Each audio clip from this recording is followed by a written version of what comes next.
Hey there and welcome back to Mass Effect 2. My name is Pete and today we complete the third and final part of the Blue Suns questline we have been following for a while now, as we finally make a move against what appears to be the Blue Suns base of operations. In the last episode we investigated a ship that had been taken over by the mercenaries, and we also learned that the reason why that happened was a false distress signal. We were able to track that signal back to its original location, and unsurprisingly that is exactly where we're going today.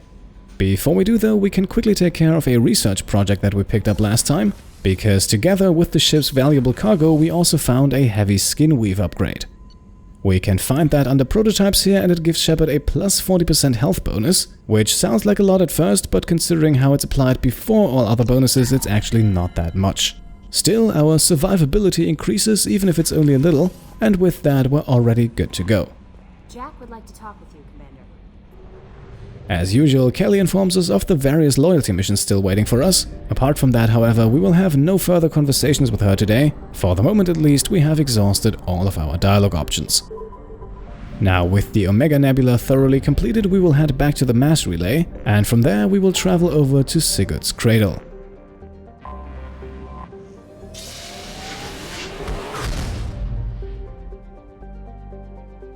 We arrive in the Skepsis system, but we'll leave that one immediately. Instead, we will follow the Blue Sun signal over to the Decoris System. And as you can see, this one is not too populated. There are only 2 planets in here, and the first one we'll visit is Laena. This planet is hot and inhospitable. On the mineral side of things, it offers a vast amount of palladium, however, so if that is something you need, then feel free to fire away a few probes. The second and final planet in the system is then called Sanctum. Anomaly detected. There is some plant and animal life on this one, and mineral-wise it can also be quite profitable, mainly because there is a sizable amount of Element Zero to be found here. We are here for a different purpose though, so let's start the scanner. Check all those tunnels for runners. Report back to Captain Narom when you're done. Check all those tunnels for runners. Report back to Captain Narom when you're done. Check all those tunnels. Something on our sensors. And there we are, we have pinpointed the distress signal. It is apparently originating from a shuttle hangar bay, and as expected we detect some Blue Suns activity as well. So let's assemble our squad and see if we can't end these shenanigans once and for all. Just like in the previous 2 missions, we will take a good combination of overload and crowd control powers, so this time we're bringing along Garrus and Jack. As usual, we have no points to spend with Shepard, and the same is true for Garrus, but with Jack we can spend 4 points to max out and evolve Shockwave.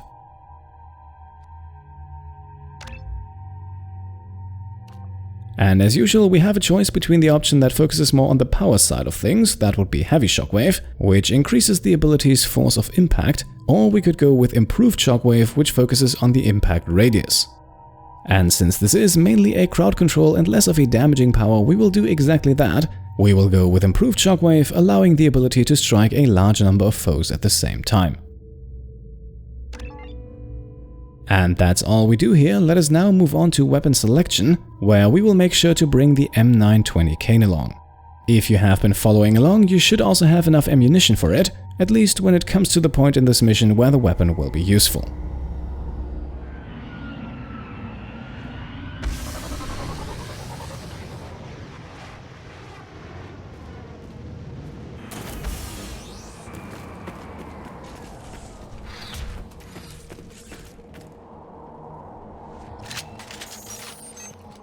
On it.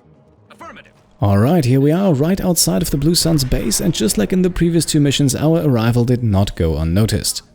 This first firefight, however, is probably one of the most redundant I have faced in a while, because all we have to do to survive is to take our sniper rifle and land headshot after headshot. And I'm not kidding, that is literally the only thing we do in this fight. Our squad members can throw in a few powers here and there, but apart from that, this is a sniping exercise. To make things a little easier, we want to keep an eye out for the rocket troopers. I believe there are 2 or 3 among the enemies here. They are the only ones who really have a weapon that can damage us over this distance, so whenever they appear we want to take them out as fast as possible.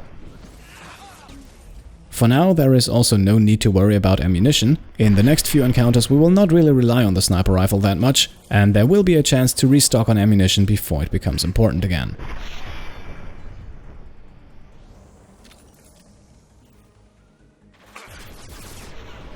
And here we are, that is the last enemy down, and we can now head for the entrance. Now, as we pick up ammunition here, it was a little hard to notice, but the enemies were actually split into two groups. And just like in the previous two missions, it is possible to avoid that second group from spawning. All that is necessary to do that is to rush for the door. However, as easy as this fight was, I don't really think there is any need for that. A shuttle just landed outside the southern entrance. Get out there and take them out, now. Right, we grabbed some iridium and we found a datapad with the attack orders. Let us now head inside. Due to concerns over employee safety, the Braunfeld mining facility has been closed until further notice. Now, I know I said earlier that the sniper rifle will not be the centerpiece of the next fights. However, since we do have some ammunition left, it is actually very useful for the beginning of this fight. Among the enemies here is a Blue Suns commander who has both shields and armor, and taking him out quickly can make things a little bit easier. Otherwise, he will be able to provide support fire from the back, while the rest of the mercenaries attempt to rush up the stairs. They are of course very exposed while they're doing that, and at this point it is probably also wise to switch away from the sniper rifle. Still, without someone shooting at us from the back, we would have a bit more breathing room. Unfortunately, the wave of incoming mercenaries kind of derailed our attention a bit, and that allowed the commander to at least recharge his shields. So if you're playing along, then learn from my mistakes and try to prevent that. It does not make the fight that much harder, but on Insanity difficulty we want to grab every advantage we can get. Overall, this is a fight that is probably best tackled from up here, right where we came in, as that provides both a height advantage as well as a bit of distance to start things off. Once the enemies have been decimated to the last few stragglers, it is then possible to move down. Even on the stairs or the ramp here, we can still fire at them from above, so it should not be too hard to land a few good hits. With the fight wrapped up, we can then collect some ammo and see that this is not the first fight taking place in here, so it looks like the mercenaries have also acquired this hangar bay by force. At the bottom of the stairs we then have a door to the left that is open and a door to the right that is closed, and we definitely want to take the right one first. This gets us into the quarters, a large room full of beds. There are no enemies in here, however there is a safe over on the left wall. Successfully bypassing that rewards us with 1,875 credits, and there's also a datapad on the nightstand here in the back. Hey cousin, that jerk Selim just fired me for no reason. I swear the guy has it out for me. I hear the Blue Suns are hiring people to take out some dumbass vigilante on Omega. I'm gonna go show them how it's done. Wish me luck. Right, that dumbass vigilante is coincidentally standing right next to us at the moment. However, had this man not joined the Blue Suns, they would have probably killed him as they attacked this facility. Time to head over to that other door now, but not before listening to another recording. Due to Phillips' brilliant expansion of the northern mining tunnels into the mess hall last week, our small facility will be closing indefinitely. All teams will be transferred to the nearest starbase shortly. Final high. You got it. Right, so we learned that this facility was closing anyway. Might be that the Blue Suns only took care of the last few inhabitants. Maybe they were even tipped off about the closing by the disgruntled worker that we heard earlier. In any case, they are now attacking again, not with huge numbers, but the room here can be a bit finicky to navigate, especially as the enemies start to spread out a bit. Thankfully though, we're only facing your regular run-of-the-mill Blue Suns troopers, no special units among them, so even if one or two of them get too close, they are usually dispatched of fairly quickly. The only real challenge here is the potential up-and-close nature of this fight. There are a few enemies here who like to get in our face with shotguns, and on this difficulty setting, even the lowest ranked trooper can do a lot of damage that way.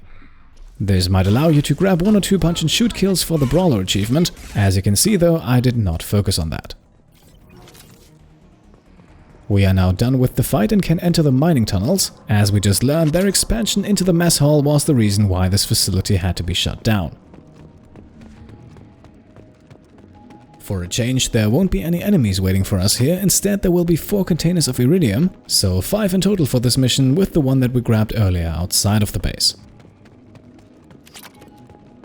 As you can see, they are not that hard to find if you look in all the obvious corners, and as number 4 is acquired, we can also listen in to one more datapad entry.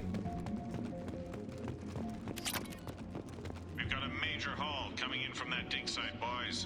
Move all the unsorted cargo to the mines to make room. And we can hear the mercenaries apparently in anticipation of that Prothean artifact from the dig site. Unfortunately for them though, that never made it over here.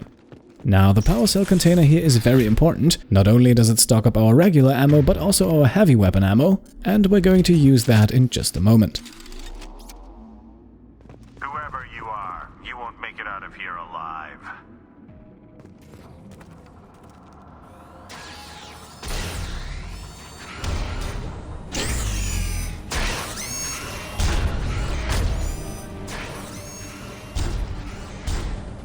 Right, I believe this is one of the rare missions in the game where you have not one but multiple heavy mechs against you at the same time, and as I just announced, we're not taking these two out the old-fashioned way.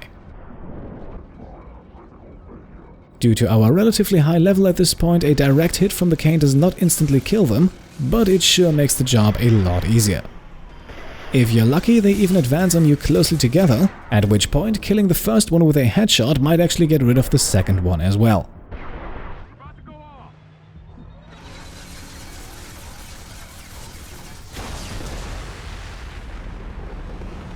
And yes, I have to say, I am very proud of getting the kill this way. It was not exactly planned, but it worked out beautifully.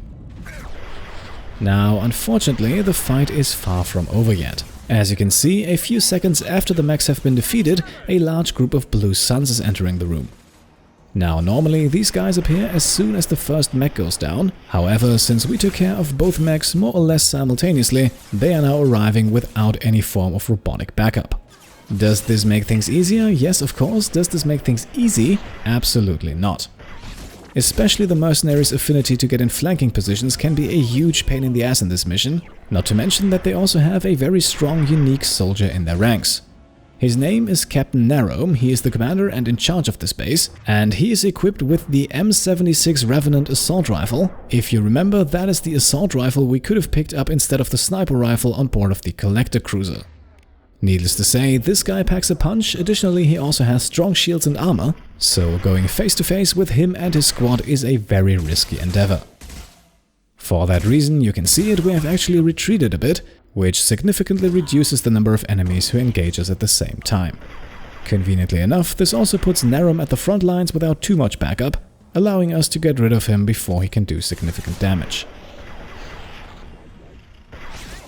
With the mechs, the captain and about half of his squad down, the rest of the fight is then not too difficult. As you can see here, we have a nice cluster of troopers who were seemingly only waiting for us to pop out of cover, and as soon as we do that, they actually begin to flank us immediately. Still, the opposition that remains is nothing to be too concerned about, and so a few seconds later the last trooper falls.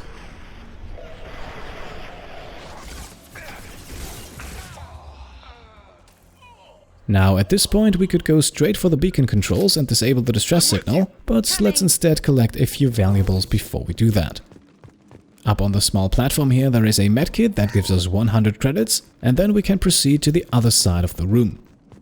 Dead center, behind the locked door, that is where we will eventually have to go. For now, though, we can take a left first and head into a cargo room with another wall safe.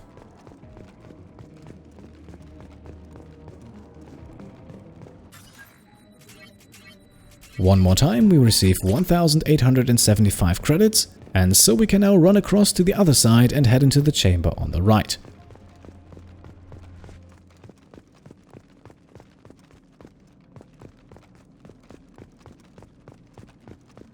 In here we have a computer with a few log entries, detailing the Blue Suns operation up until the point of them taking over the dig site.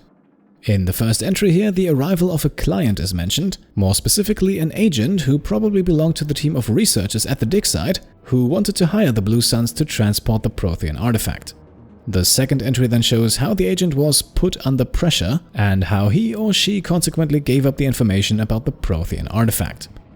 At this point, the location of the dig site and therefore the artifact was still unknown, but as we can see in entry number 3, that information also did not take long. After a bit more persuading, the agent also gave away the location of the dig site, and well, the rest is history. So I think that also confirms that we did a good deed over the course of the last 3 episodes. Let us now put an end to this operation once and for all, and we can do so by deactivating the false distress beacon that is hiding right behind the door here.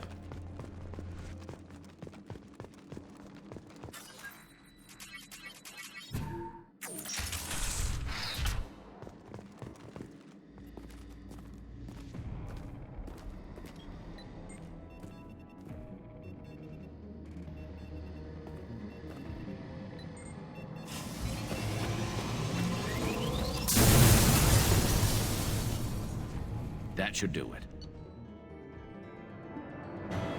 And here we are, mission completed, and with that this small quest chain has also come to an end. This was of course only one of multiple operations the Blue Suns have going on at the moment, but we did what we could and I think we made the galaxy a tiny bit better in the process. Our rewards for this are nothing special. We received the usual 125 experience points and 7,500 credits, as well as 2,000 units of iridium. And that's all. Time to head back to the Normandy now. Right, here we are, but once again we're not quite done with today's episode just yet. Commander, you've received a new message at your private terminal. Kelly informs us of another message, and indeed, as a result of completing this mission, we have unlocked another one. Thematically, however, that mission has nothing to do with the Blue Suns. It is only triggered because we are close by. Over in the Decoris System, the one that we passed by earlier, we apparently have an Alliance colony under Batarian attack. 2 missiles have been launched at the colony, with the kill switches being located inside of the missile base that the Batarians have taken over. Immediate assistance is therefore being requested, and of course, as usual, we will not refuse to help. And with that, we already have our mission for the next episode. However, at this point, I would already like to know what you want to see us do next. There are basically 2 options at this point, because I don't want to go overboard with these small side quests. So we could either recruit ourselves another squad member, or we could complete 1 or 2 more loyalty missions. I don't really have any preference either way, so let me know what you would like us to do. For today, as always, I hope you enjoyed the episode, and if you did, then I would be happy if you could leave a thumbs up. And if you want to support me and my channel further, then go ahead and subscribe if you haven't done so already. Alternatively, you can of course also support the Pete Complete Patreon. Thank you all for watching, and I'll see you next time. Cheers.